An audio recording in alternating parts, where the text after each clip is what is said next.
Welcome back. Thank you very much for joining me. You are watching Grandma Meteorology.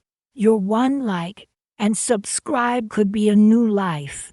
It's the 9th of September 2023. Hurricane Lee has been sputtering.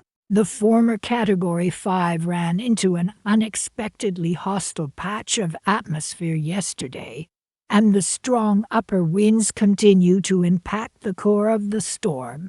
The thinking now is that Lee will be at Category 2 or 3 strength through the weekend. Some computer forecasts show the environment becoming more conducive for strengthening at the beginning of the week.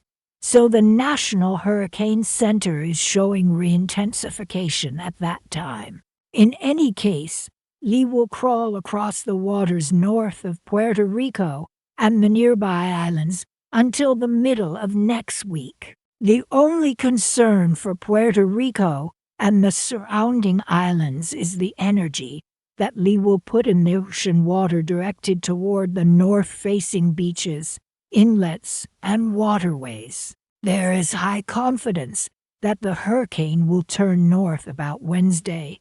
The uncertainty is exactly where the center of the storm will be at that time. If it moves slowly, it will likely stay farther offshore of the U.S. East Coast. If it moves at a deliberate pace, the turn will come closer to the Bahamas, and the potential threat to northern New England and Atlantic Canada is greater. The National Hurricane Center chose a middle position for the center of the cone, encompassing both possibilities. In any case, Lee-powered swells will begin affecting the southeast coast of the U.S. this weekend. The strength of the swells and the impact of the waves and undertow will increase significantly next week. On the current schedule, the peak push of water affecting the southeast arrives about Wednesday, and then it surges north through the mid-Atlantic to the northeast and New England Thursday into next weekend. Ignore nonsensical headlines about a monster hurricane slamming into New York City or Boston. That has never been that expectation, but coastal sections of the entire East Coast, and especially from North Carolina to Maine, could feel significant impacts, including beach erosion from large waves and strong currents. The magnitude will depend on how far offshore the storm tracks. Some significant impact from winds along the coast can't be completely ruled out in about a week, but that's outside our reasonable forecast window, and most of the long-range projections keep the center of the storm offshore. As often is the case, when storms move slowly as this one will over the weekend, the forecast after that period has more uncertainty.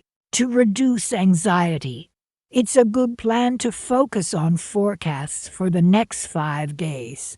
Projections farther in advance should only be used for awareness. For now, people near the beach and marine interested should plan to stay informed on the track of Lee.